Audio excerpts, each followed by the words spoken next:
All right. We are here today. George, what's your last name? Rodriguez. All right, we're here today with George Rodriguez, and we're going to learn about how to wholesale, how to get into investing. I want to hear a little bit from George. We're going to take this nice and slow. Ask him a little bit about himself so we can get some background, Yep. what brought you in today. Yep. So, George, where are you from? From Tucson, Arizona. Okay, right on. Mm-hmm. T-Loke. Yeah, exactly. Where'd you go to school? Catalina. Catalina. Mm-hmm. Okay. And what do you remember most about growing up in Tucson? Like, if you were talking to someone from out of town, what would you say growing up in Tucson's like?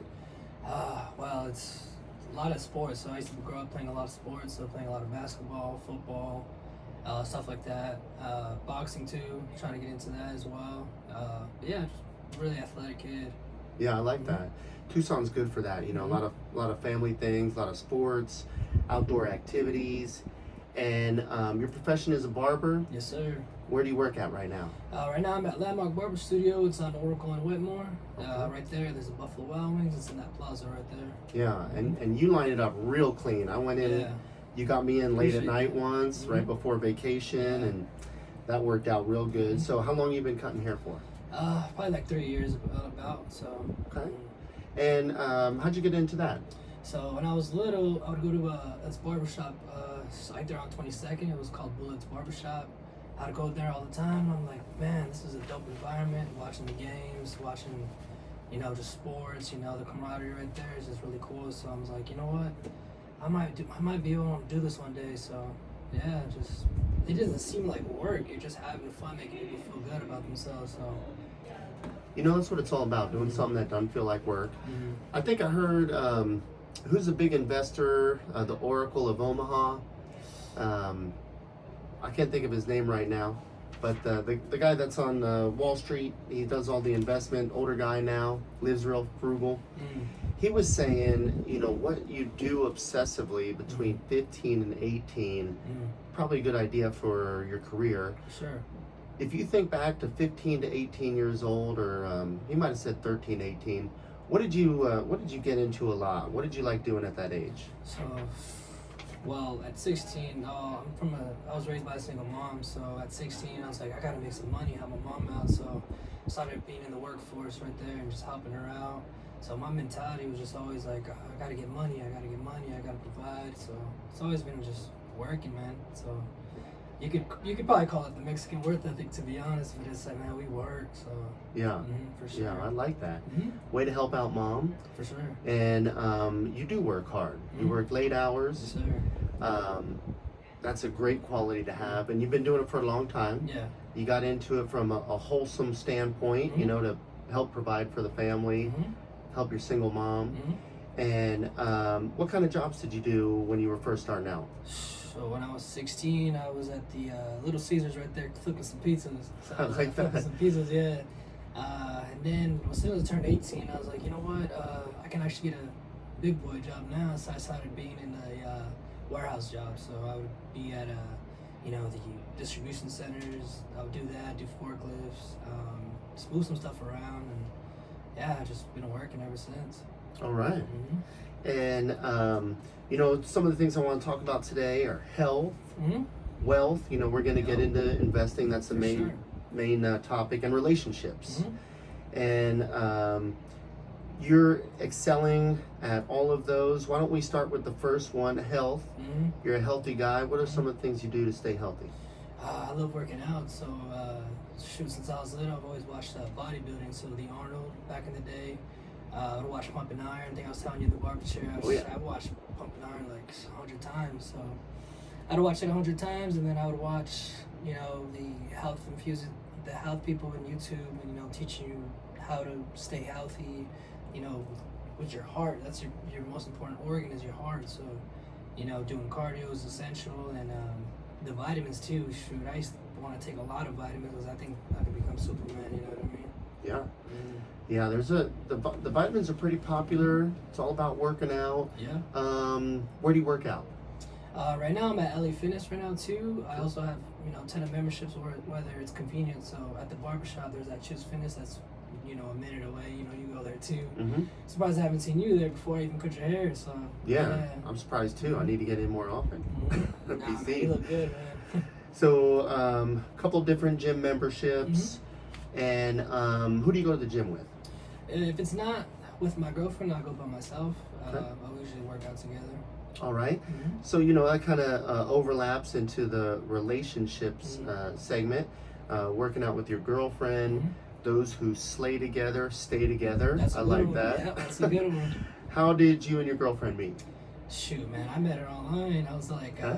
I was on the Instagram app. Yeah. And we was following each other, and I was like, hey, shot her a DM, and I was like, hey, let me pull up on you after your gym session, and we did, and then the rest is history. We went to get some wings right after, because I'm a foodie at heart, you know what I mean? Okay. And I love my wings, so, Yeah. I gotta go over there, and we went to the LA right there, and then there's a wing stop close by too, so we went right there. Yeah. And then, shot my shot, and, that's how I got her. I like it a lot. Yeah. So I think there's a lot to take from that right there. One is that you didn't hesitate. Shooters shoot. You shot your shot, and it worked out. You guys have a good relationship. Also, food, gentlemen. When you take the girls out, feed them, right? Oh yeah, for sure. Yeah, that's going to help the conversation all the way around. Oh yeah, and don't be afraid. Don't be afraid to get a girl that isn't afraid to eat. You know what I mean? Because if you find that, man, that's gold right there. Yeah. Yeah. We like girls that eat, for sure. For sure. So you work out together. That's excellent. Or sometimes you go by yourself. Sticking with relationships, something I remember from the barber shop that you shared with me is that you go to church with your mom. For sure. That's wonderful. How great is that for your mom to have you in church with her? Did you grow up going to church? It was kind of like in and out. I was raised Catholic, but I didn't really connect with that. And then my mom, she was like, let's go to this Christian church. Before Zion City, it was called Victory. So we went over there, and I loved the atmosphere, the music, the pastor, the people there. It was really welcoming. It wasn't super forced, like you gotta wear this or you're not welcomed in. So, we just stuck to there, ever since. Oh yeah, so you've been at Zion since it was Victory. Was it Victory Worship Center or something like that? That's awesome. And you're still there. Really cool church, and we both go there. We haven't run into each other yet, but we know a couple people from, We do? Yeah, we'll be high-fiving when we see each other there. Oh, yeah. And I agree on the, one of the things I like about it as well is the attire. Everybody wears what they want. For sure. And I think that's pretty comfortable. That's nice. So it's good to hear that. And I think that's going to help a lot in future. You mentioned that you do have plans to have kids. For sure. And for them to see you going to church with your mom. That's a good example. That's a good example. And, getting back to the culture, taking care of the parents as they get older. Your kids see that, and I think that's pretty awesome that you're with mom there. And how long have you been with your girlfriend? Sure, it's going on like 7 months. Okay. 7-8 months, yeah. All right. And what are some recommendations that you have to some of our listeners on some things that you've learned in your time, keys to a successful relationship? Well, getting to know anybody, it's trial and error. You know what I mean? If she, say for example, my girl, we go out and she doesn't, like, I don't know, let's say pasta. I'm not gonna order something. I'm gonna say I'll order pasta because maybe she'll like it, but if she doesn't like it next time, I'm not gonna order that. You know what I mean? So it's like just trial and error, just figuring out each other. That's the most important thing. Communication is always key too. But I feel like if you have a real strong background and religious wise, you'll have a more stronger connection. You know what I mean? That's what I look for when I first meet a partner. Okay. But yeah, just trial and error with everything. You know what I mean? Like, you'll pick up on a lot of people's stuff. They say the first 3 months is that honeymoon phase. For sure. So you need to find, in those 90 days, like, okay, I can kind of read her this type of way. Let me approach it this type of way. You know what I mean? For sure. I like that. First 3 months honeymoon, and I was reading the book, Getting the Love You Want, and they had some interesting stuff in there. They talked about the honeymoon period. For sure. And they were saying that during the honeymoon period, it's all about what can I do for the other person. Yep. So things tend to work. I think that's something for us to remember right there. If we can keep that at forefront, what can I do for the other person, even after the honeymoon period. to keep that love there. The next chapter in the book talked about the power struggle.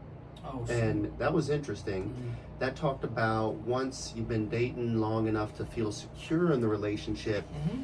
we tend to think, what can I get out of the relationship? Yeah. And that's the power struggle right there. So,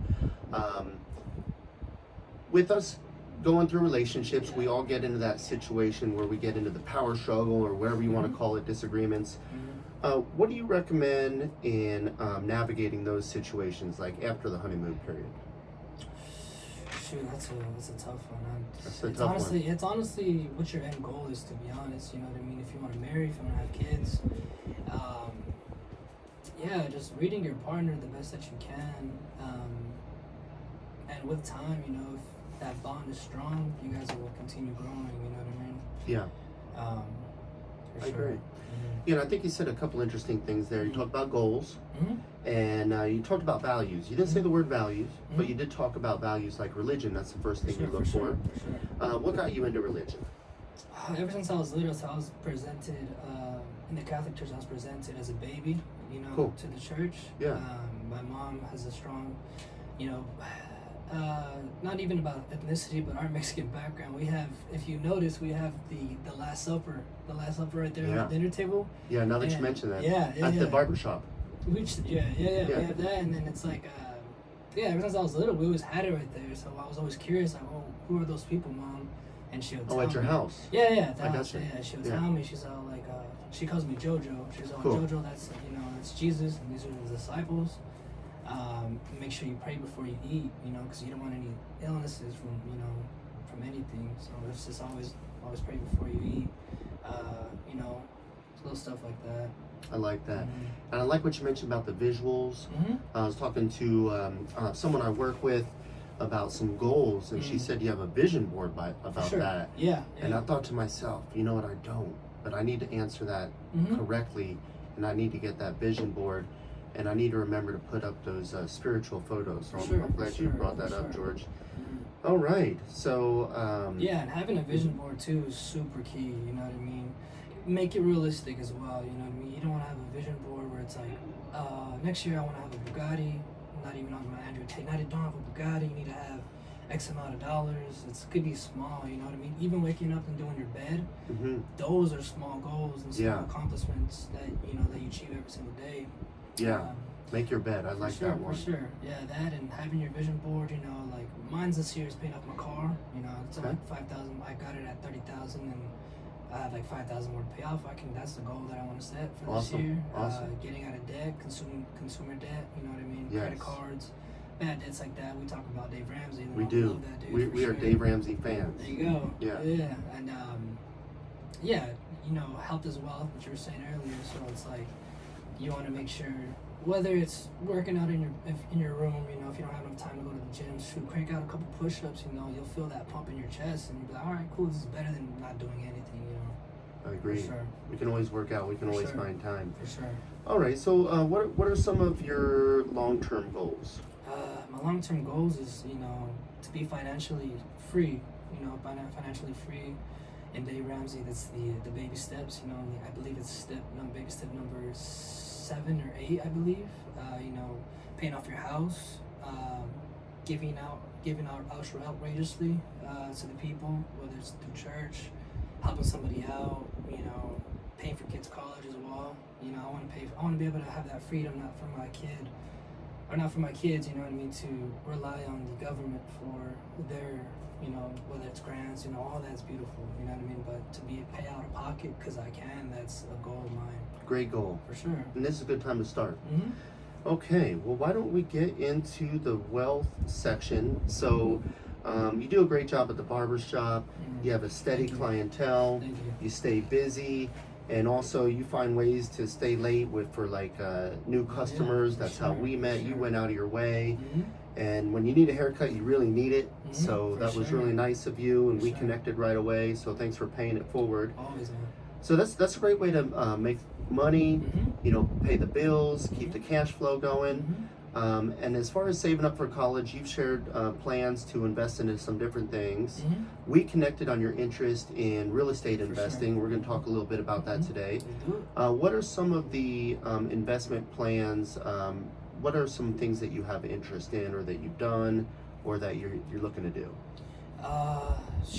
That's the area that I want to pursue. So right now I'm trying to find multiple ways of streams of income. So thank God you came into my chair because I didn't know nothing about real estate. That's something that I've wanted to learn, but I was kind of like, oh, maybe I'll learn all about it here and there. But you actually came to me and you were like, no, I'll teach you about wholesale and I'll teach you about real estate. That's always, because real estate, that's something that's gonna always keep growing. You know Right. what I mean? Shoot, if you would back in 2008 when the housing market crashed, you know what I mean? Imagine the houses back then. So it's like, yeah. Buying more of those. Yeah, for sure. Absolutely. Buying land, buying real estate, anything, So it's like, Right. that's where it's at. It is where it's at. Mm-hmm. So why don't we get into some questions? What are some of the main questions that you have? I know a lot of our viewers are going to be able to relate to you. You hustle, you work hard, you love your family, you got a good relationship with your girl, you got big plans, you're carrying them out, you're exceeding, and you have plans for additional things. What are some questions you have about investing in real estate? Where to get started, actually, you know what I mean? Because I don't know nothing about, anything about real estate at all. Where to get started? Do I need a certain, amount to start? Do I need to have any connects that's like, whether it's, okay, go to real estate school, then learn from it there, that's something I've always heard about since I was little, real estate, but never, I want to find, the pathway to invest into real estate and to get started. I like that. For sure.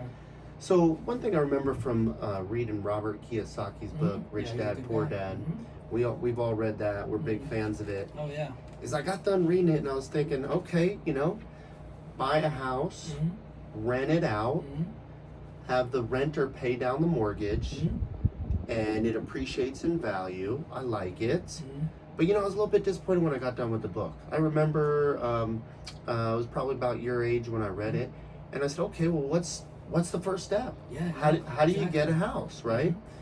So there's a lot of ways to do it. We know about a lot of the traditional ways. You can save up 5% down payment. So on a $200,000 home, you're looking at 10 grand. With a 5% down payment, you're gonna have mortgage insurance. Yep. And that increases. PMI, right? Yes, sir. Yes, sir. Yep, that's a good one to know. So when you see PMI, thanks for bringing that up, George. Sure. When you see PMI, that stands for Principal Mortgage Insurance. And one of the challenges with mortgage insurance is if you get a $200,000 loan, your monthly mortgage is going to be somewhere around $1,900.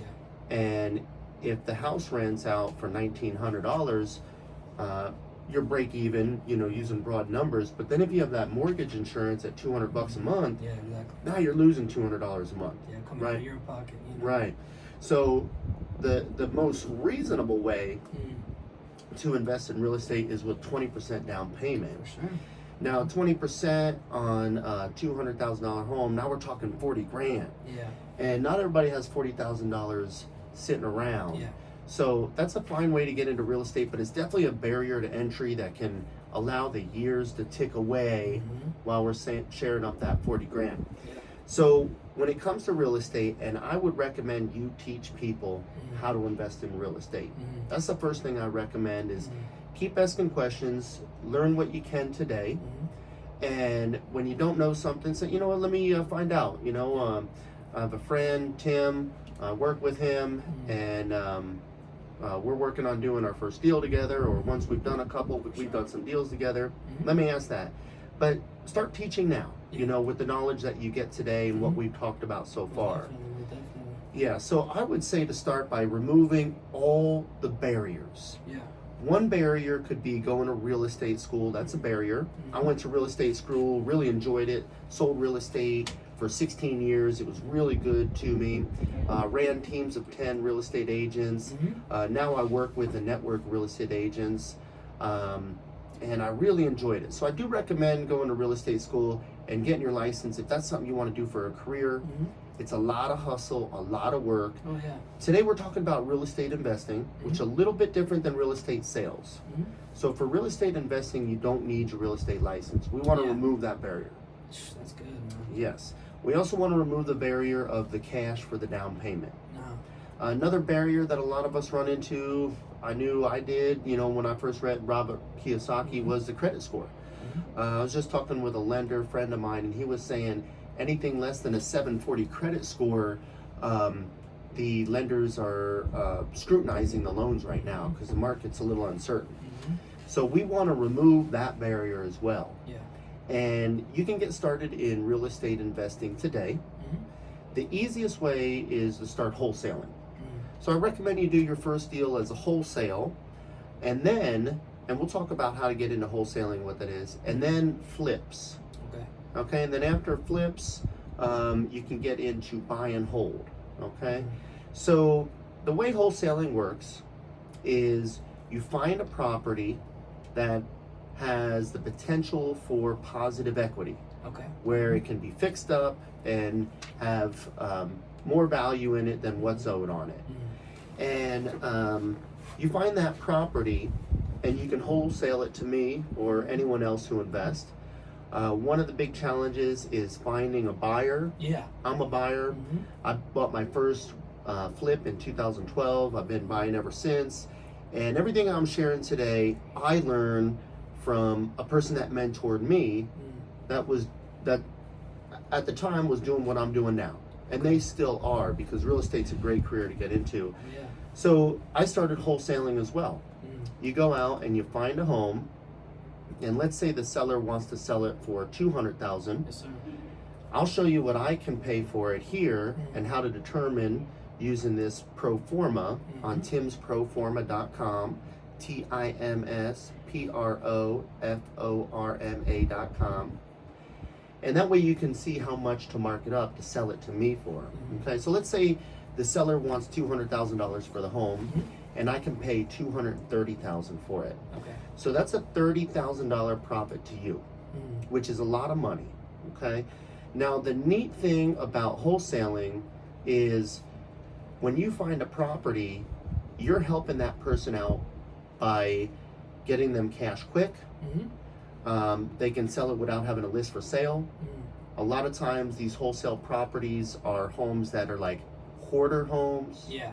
Homes that have fire damage. Somebody's passed away and stuff like that, and they can't afford it That might be going into foreclosure, already is. Yeah, so you're really helping them out. For sure. And they have a goal in mind of how much they want to get.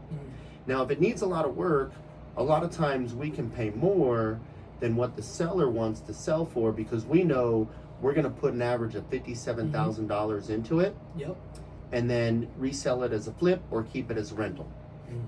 So the best way to get into wholesaling is to tell as many people as you can that you're buying homes cash.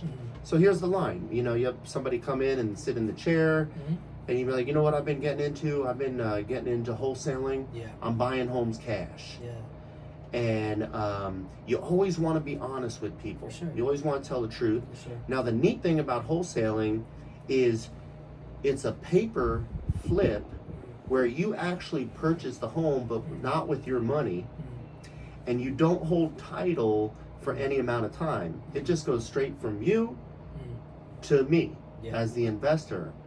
And that's the wholesale right there, and it's called an assignment. So you fill out a one-page contract with the seller. On there you put the price, $200,000. You put the day that they want to close, and then that's the sale from them to you. Now the one-page form that I'll share with you, it has an inspection period clause that says that you can cancel and get out of the contract without penalty as the wholesaler if you can't resell it. So it relieves you of the liability, right? Shoot, that's good. That's really good. And the neat thing is you are buying homes cash. You're not using your money and you don't hold title to it, but it does pass from you to me as the end buyer at the escrow company. Another big benefit is the seller doesn't have to count your money. They don't have to see how much money you're making. So the average that you make per sale that we see wholesalers making is 4 to 6%. Okay. So if you find a home that you purchase for $200,000, 4% is going to be $8,000, 6% is going to be $12,000. Check me on that math. So that's a pretty good take right there. 8 to 12. You do 6 of those per year. You're looking at 40,000, 46,000 to 12,000 for 6. The math on that is about $72,000, if I did that right. So that's 6 wholesales per year. That's good money. Now here's the math. If you tell 9 people a day, on average, 5 days a week that you're buying homes cash, you'll make an average of $84,000 your first year. Now that's a lot of people. Yeah. And they don't have to be unique people. It's called a contact.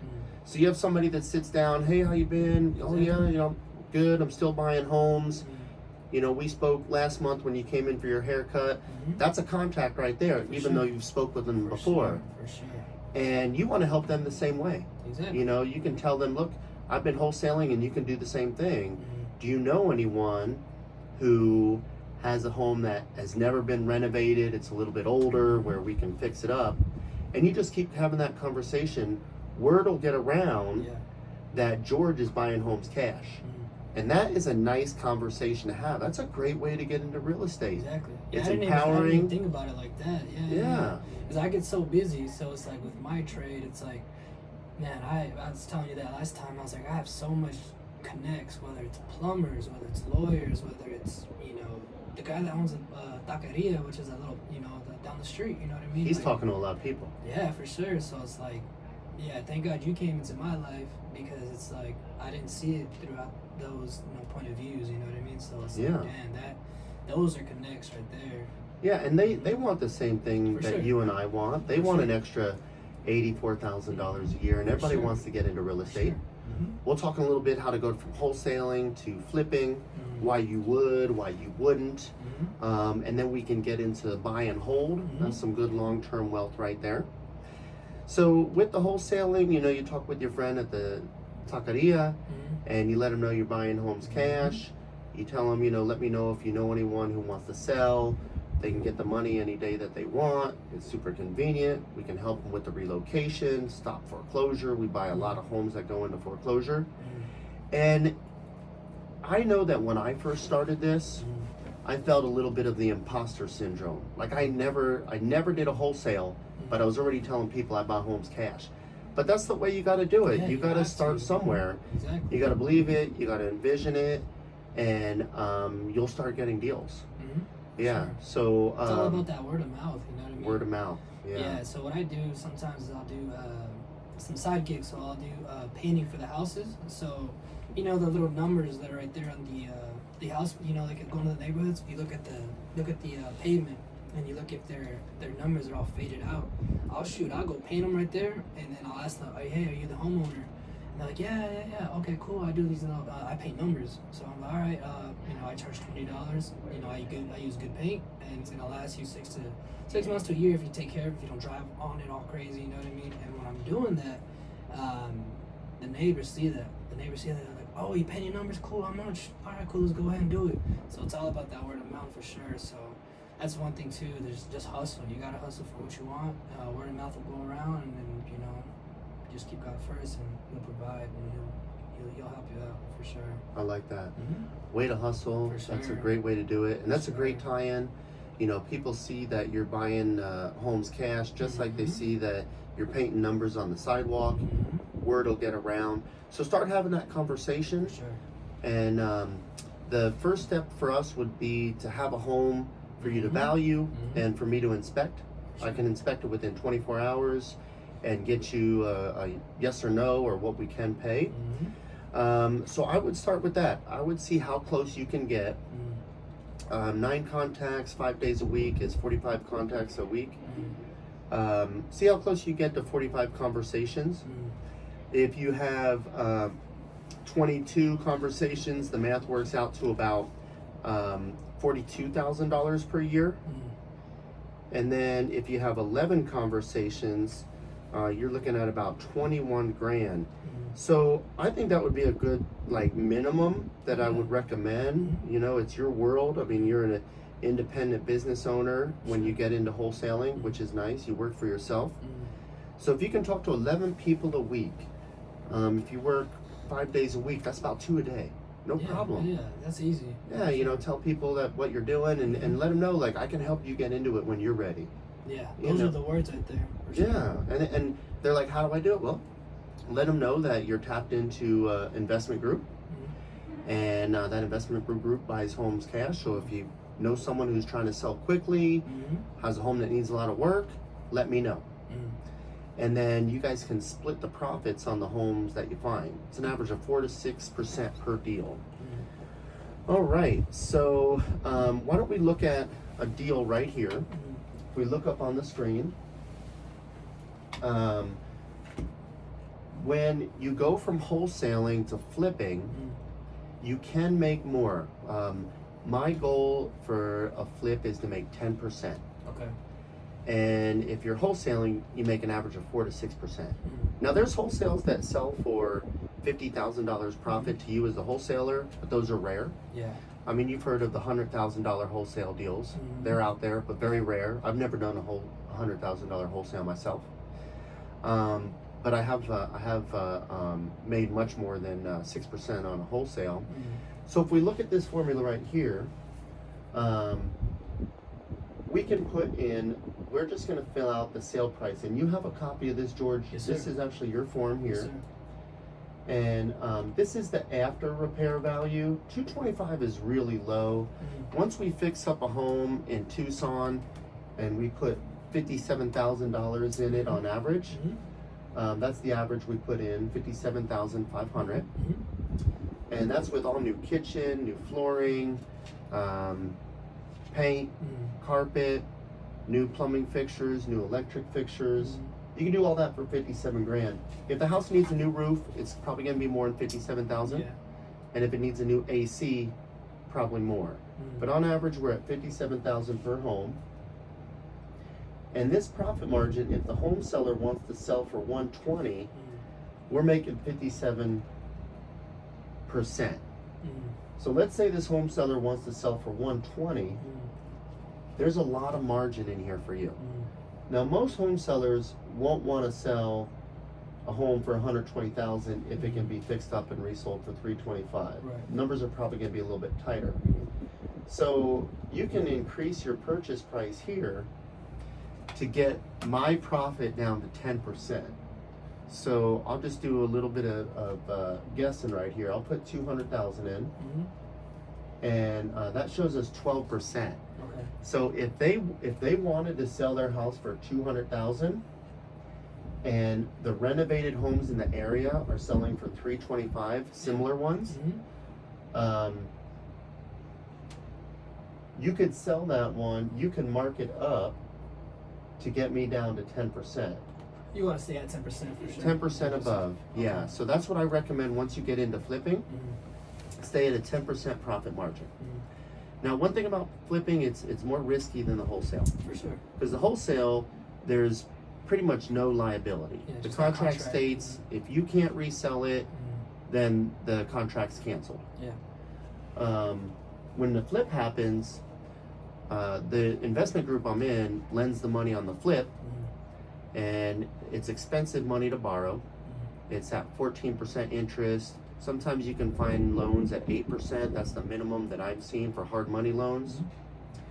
But the investment group I'm in, they lend on 100% of the purchase price and the renovation. Oh, shoot. Yeah, so that's nice. So it's no money out of pocket, but every month you have a payment due on the interest. So if you're going to get into flipping, I would have about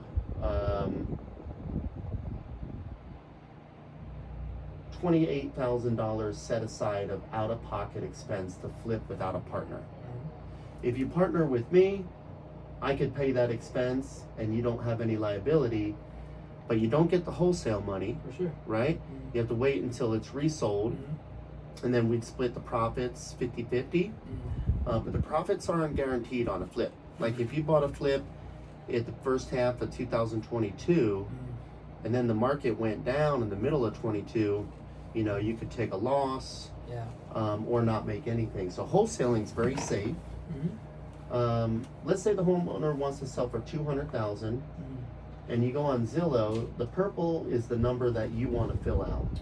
And you see that homes could sell for 325. We're at 12%, so we can go ahead and mark this up here. Let me see what 210 puts us at. 8%, so not a whole lot.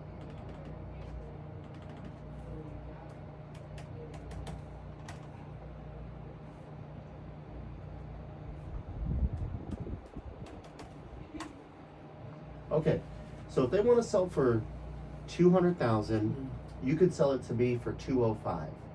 So that's $5,000, which is on the low end, than average.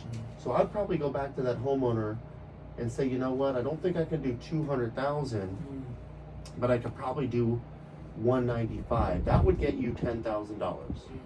So that's the negotiation that you do with the homeowner right there. You know, find a win-win with the homeowner that's trying to sell. Like you said, their parents' home that passed, or home that needs a lot of work, whatever they need help with. So why don't we just go over these numbers real quick so you know what they are. A to B is the commissions that's paid when the home is purchased. B to C are the commissions paid when the home is sold. Hold time is 6 months. That's about how long a normal flip takes. You can get it done in 3 months, but we want to estimate on 6 months just to be safe. And then the renovation costs, we talked about $57,000. Taxes, those are the taxes on the home that's owed to the state of Arizona. And then the rehab interest, that's the interest on the $57,000 that me as the flipper is going to end up paying. The B2C commissions is when the home resells, and the B2C buyer closing cost, that is when B2C sale is the sale to the end user once it's renovated. A to B is the sale from you to me, or the homeowner through you to me, through escrow. And a lot of times the buyer on a $325,000 home, because in Tucson that's still an entry-level home, they're going to need some closing cost assistance to pay their closing costs. The interest, $8,200, that's on the $205,000 hard money loan that I get from the investment group. Loan origination is $600. So when I take out the loan, or let's say you've done a few wholesales and you're like, you know what, Tim, I want to flip with you. I want to go for the 5%. Sometimes you can make more on flips, but 10 is like we want to have as a safe number. Sometimes we can make 15% if the market goes up or whatever, if we get more than we think. Utilities, that's when during that 6 months while we're doing the work. Insurance, you gotta have insurance on these homes. And then the buyer inspection repairs, the buyer does an inspection and they find about an average of $2,000 in repairs they want. That's kind of on the high end if we're putting in 57 grand, because that should take care of everything. That should be way more than enough, to be honest. But it's good that you're carrying that barrier of a safety net. You know what I mean? So you don't flunk over and fall short. Right. For sure. And then the A to B inspection,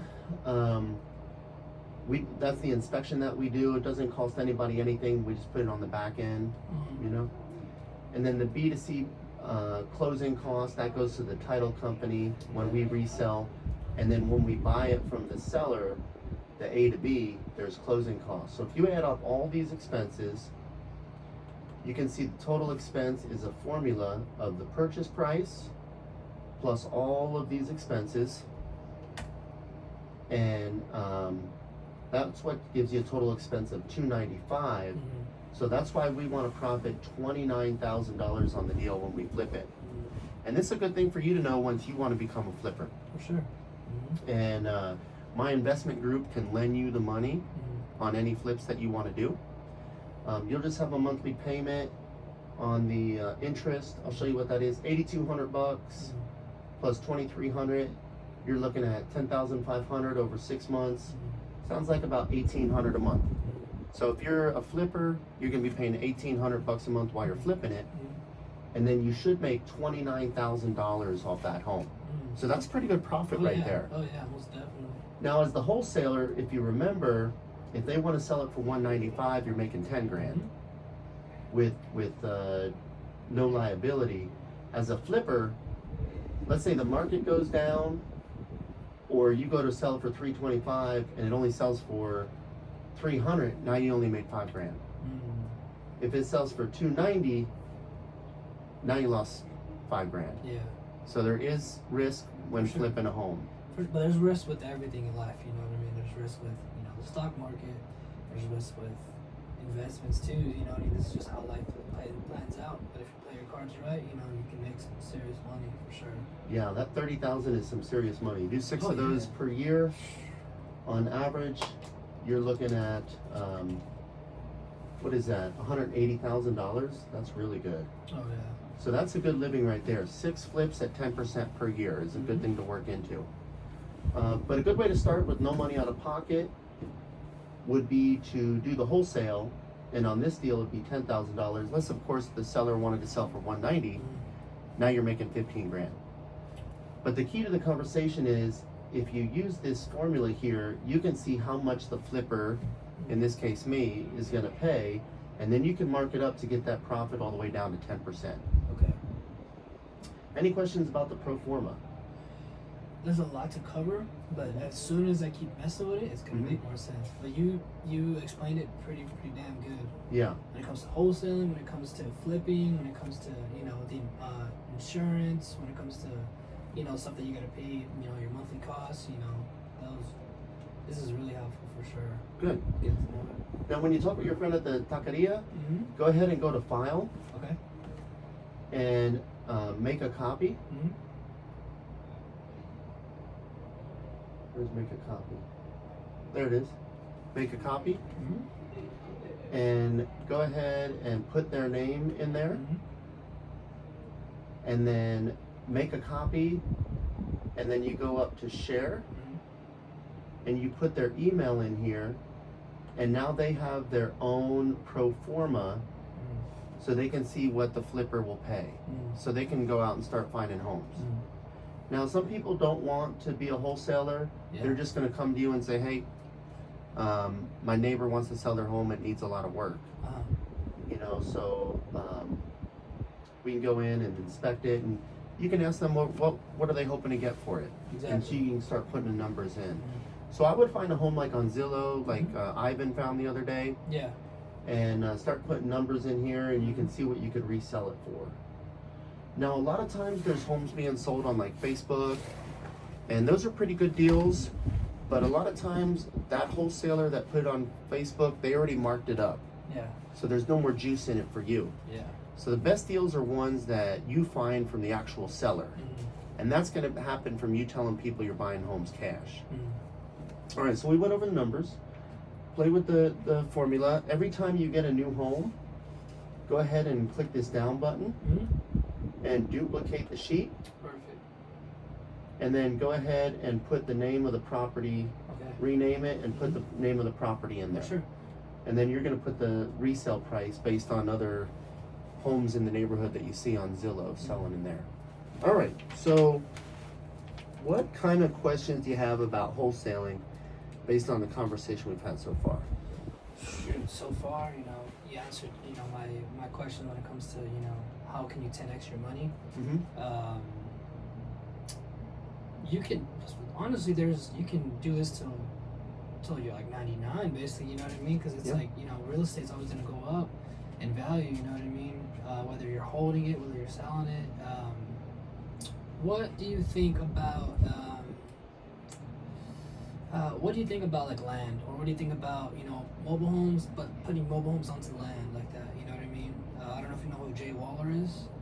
heard that name. Yeah, Jay Waller. Is he an Instagram guy? Yeah. He hangs out with the Tates. He hangs out with the Tates, and he's Andrew Tate. Yeah, Andrew The Tate. Top G. Top G. Yep, Top G. Okay. Jay Waller. He invests in a bunch of real estate. You know, he's a white dude. Construction dude. Yeah. Metal building guys. Yeah. Right. I listen to that dude's podcast all the time. Jay's good. Yeah. He gives some good advice. Mm-hmm. You know, becoming a man. Right.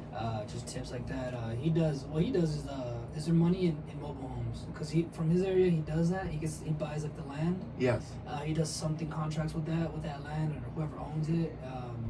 You know, doing mobile homes. You know, like some people might think that's it's kind of ghetto, or but like some people, you know, they not ready to buy a house, but you know, in the back end, like, okay, cool. Because you know, some people's way of real estate is then putting money in a house, getting out of it in I believe a year, right? That's how people usually do it, and then they rent it out. Mm-hmm. Yeah. But there's more ways to make more money than wholesaling. You know, like you showed me. Right. What do you think about like the mobile homes or like investing into land? Yeah, manufactured homes are great. Yeah. Especially in our market in Tucson. Mm-hmm. About a third of the deals we do are manufactured homes. Okay, cool. Now, technical words, not that they matter. Mm-hmm. Manufactured home is what's commonly referred to as a home that's owned on land that is owned by the seller. Mobile home, basically the same thing, but that's a term in real estate more commonly used for a home that's on land that is rented. Yeah.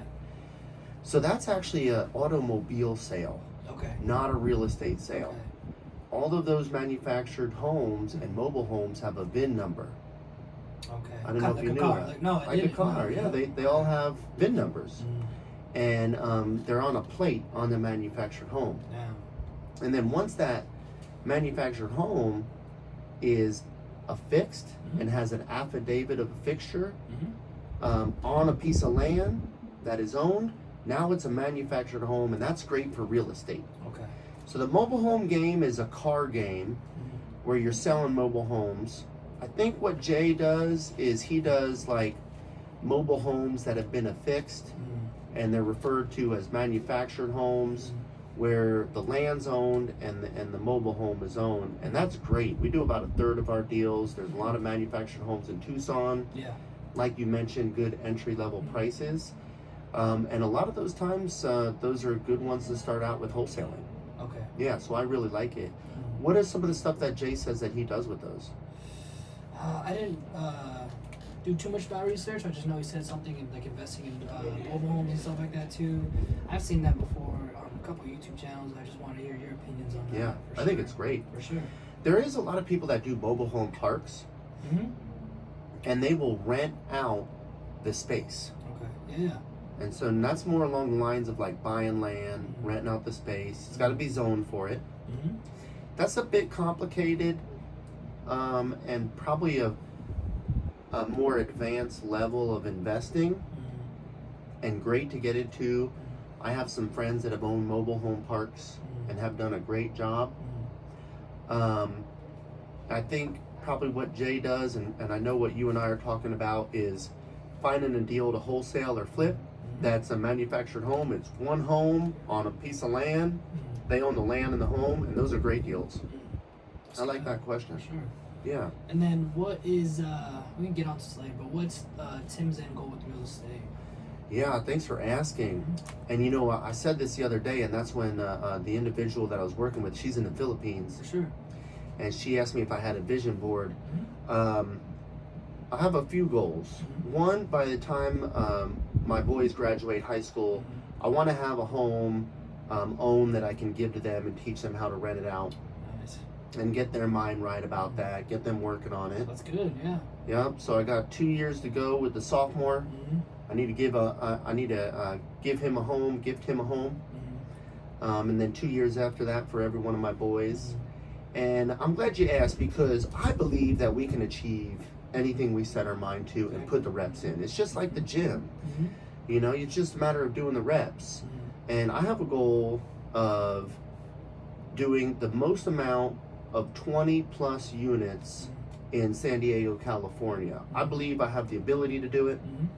When I was selling real estate, I had a goal of selling more homes in Tucson than anyone else, and I got up to number 2. So I can see looking back some opportunity of some things I could have done different, become number 1. Yeah. But real proud that I got up to number 2. I've sold over 3,000 homes in Tucson, and it was with that mentality getting in the market in 2008 of, man, I can do whatever I want. Look at everybody, what they're doing. I can do it. Yeah. So I am setting big goals right now, and I know that there's a lot of competition in San Diego. But I do want to do the most amount. And the reason I say most is I like the competition. Yeah. And I see what's being done as the benchmark. So if somebody's doing X amount of 20 plus units, I want to do one more than that. And I know by chasing that excellence, I'll definitely build a lot of wealth for my family. For sure. So I would like to build those 20 plus units and rent them out and be able to have enough passive income to do whatever I want during the day. I still have to work today. I told someone the other day I didn't have to work, but then I called her up and I told her that wasn't true. I still gotta work.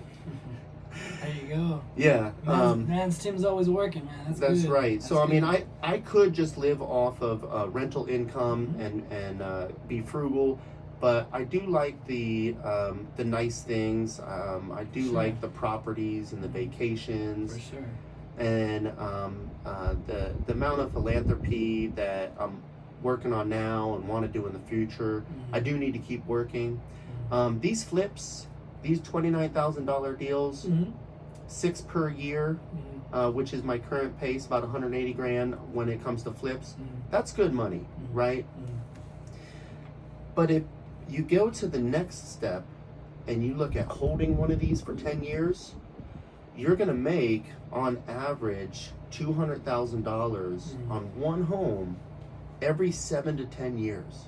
Like if you look at the last 10 years in Tucson, from 2012 to 2024, 12 years since I've been doing flips.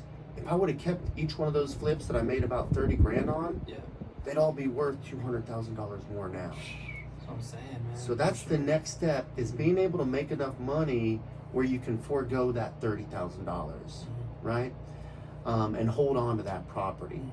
So my goal is to purchase enough rental properties to where I can get that passive income, have the renters pay down the mortgage, the values go up.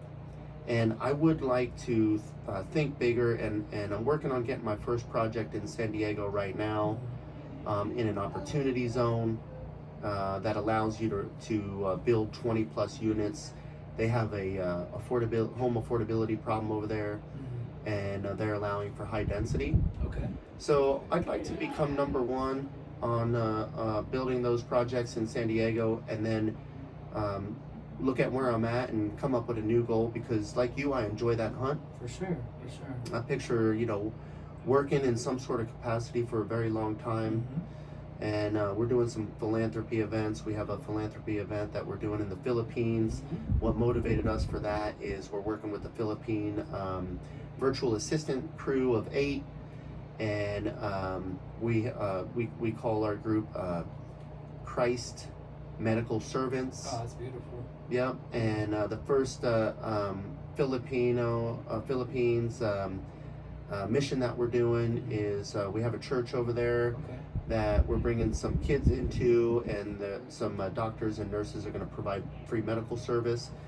So I think that'd be really cool. I've been vacationing a lot, and it feels kind of selfish just going on a 1-week vacation and sitting on the beach. It's not selfish at all. You deserve it, you know what I mean? For sure. I was telling you earlier, you have a beautiful Jeep, you know what I mean? That's something I want to get too, you know what I mean? For sure. And you got to look back at sometimes and be like, you know what, I deserve this, you know what I We mean? definitely deserve it. We put in a lot of reps. Yeah, for sure. You got 2 strong boys. Yeah. They're doing good. They're doing good. They're doing good, and as their dad, you want to be a role model for them too. So Right. Stuff like that's really respectable. You know what I mean? That's Thank something you. that I want to be on in the future, which I will be. You know what I mean? Yes, you will. Yeah, because like I told you too. I have a girlfriend. She has a daughter, and I love her like she's mine. I want them to make sure that they know that that I got them. You know what I mean? So, You do got them. For sure. Yeah. Keep achieving. Yeah. Keep God number 1. For sure. and all things are possible. Mm-hmm. So I think it'd be nice going on these 1 week vacations and on a Saturday doing that outreach event. How much would that add to traveling the world when you're doing some good? Exactly, for sure. So that's something that I want to do goal. too, because it's I never even been to California yet. I've never been to California, so it's like to travel. We gotta get you out there. Yeah. To travel out there, to like I was saying, to go to Jerusalem, go to Israel. Right now it's kind of an iffy situation, but to go to that Holy Sepulchre I was talking to you about that last time. Yeah. To go see that, to go feel that, that atmosphere of holiness. You know what I mean? That would be awesome. Pay respects, for sure. Yeah. That'd be cool. Yeah, and I've been on a lot of vacations with my family over the years, and it started to become like a routine. Like, we went on vacation because that's what we do. Yeah, for sure. But I like the idea of getting a win and celebrating the win with the vacation. Exactly. So, do your first wholesale and then take some of that and book a trip and take your family out to California if that's your next location. I think that's a great way to plan vacations. We all get a lot of energy from vacations. Sure. I appreciate you asking. Oh yeah. What are some other things that you have thought of when it comes to investing that you want to know about, or other questions maybe while we've been sitting here, or anything else that you can think of that you are curious about when it comes to investing? Do you have any other investments other than real estate that you'd like to invest into? Well, I did invest into Prep and Pastry when they opened. Yeah. And that's been really cool because when I go in there, I get a 50% discount off everything. Okay, as like a franchise owner, or like as in? No, I'm just an investor. Okay. Yeah, cool. No, I just own a percentage. Okay, cool. The owner, Nate Ares, does a great job. He is super hospitable. He recommends the book Unreasonable Hospitality. And I was never wanting to invest in a restaurant, but when I met him at an investment meeting, I was like, I want to invest in that guy. And that turned out to be really cool because I got my initial investment back in year 1 because it was a bunch of sharks. It was a bunch of real estate guys in the group. Yeah. So when he came in looking for capital, the real estate guys won. We got a really good deal. Yeah. So we got our money back in the first year. I still own the percentage that I own. And now I have a lot of lunches there, and at the end of lunch I get to say, can I please get the investor discount? And that's fun, that feels good. We work hard. For sure. So I've done that. I did invest into the altcoin. Okay. And I lost $4,000 overnight, right away. And, I felt like it was a good loss. That's what it was called, the altcoin? Well, altcoin is like alternative coin is like Bitcoin. Yeah. I think Dogecoin was what I put a bunch in. Yep. And there was a guy in the office and he was like really into it. And so he gave me some advice. I'm like, all right, he was showing you his gains and stuff. He showed me mad gains. Yeah. So I was like, I want to get into it. So I jumped in and then boom, right away it dropped. You know what I mean? Oh man. But I think that was kind of healthy because I know real estate. Okay. And it kind of reminded me to stick to real estate. Would you ever get into commercial real estate? Oh yeah, that would be awesome to own commercial. You know who Ben Mala is? I don't know Ben. What's he do? Ben Mala, he's an investor in Miami. His net worth, I think, is $500 million, and he. Ben Mala. Yeah, search him up. He's really cool. He's on the YouTube. He's really funny, man. Like he just man, you gotta. I don't want to speak profanity, but he's funny. He's a fun dude to watch. Just search him up on YouTube, and he talks about the Dave Ramsey. He talks about everything. He talks about the Miami real estate. He talks about getting your real estate license first, and exploring the real estate scene there. Yeah. But that dude, he's doing real estate in like the top, like the Walmarts, the Targets, the commercial stuff like that. Wow. That sounds fulfilling. Yeah. I thought you would have known that name by now or something, man. I should. I was gonna call you Tim Mala. He's one of the top G's too, man. He's cool. Yeah. Yeah. I'll look him up. Thanks for bringing it up. For sure. Yeah, I think it's important to invest in what you know. I mean, I did sell real estate for 16 years. That's a great way to. That's an accomplishment itself too. Yeah. And I've helped 19 people build their own real estate team, which is great. Yeah. Great feeling to help For people sure, build a for sure. career like that, where they can then go out and help other agents. Mm-hmm. So I would say, invest in what you know. Yeah. And I definitely know residential real estate, Mm-hmm. which is why I've been sticking to it. I don't know that I would do any kind of altcoin again. Yeah. I think it would be good to start putting a significant amount of money into mutual funds. I do have money in the stock market, but nothing of significance. Like your classic S&Ps or like... Yeah. Okay. Yeah, some mutual funds. And then I did pick, during COVID, there's a lot of downtime. Yeah. So I did pick some specific, like Amazon has its own shipment company that I invested in. Okay. And they're doing all right. But the majority of my investments have been into real estate. You can't really go wrong with real estate. No, you can't. Yeah. I did invest into land in 2013, 2014. And bought 15 acres up in Oro Valley. There you go. And I'm finally developing that now. You have your house on it? I don't have my house on it. My house is in Oro Valley. But I'm building 4 specs right now. So that's a project that's given me a lot to time to put into it, which is good. We just got the first draft of the architect design back, sent our changes in, and we should be getting the changes back. So land is something I've invested into. Nice. I will say that it's been an expensive investment. Yeah.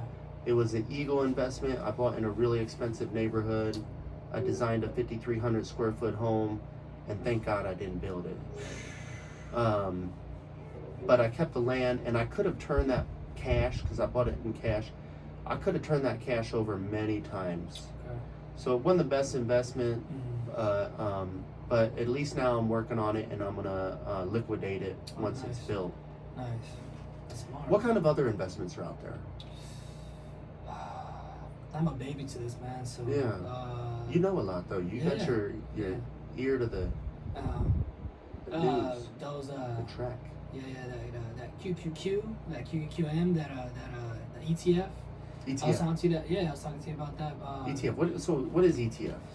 ETF, man, I barely found out about that not too long ago. Electronic transfer fund, something like that.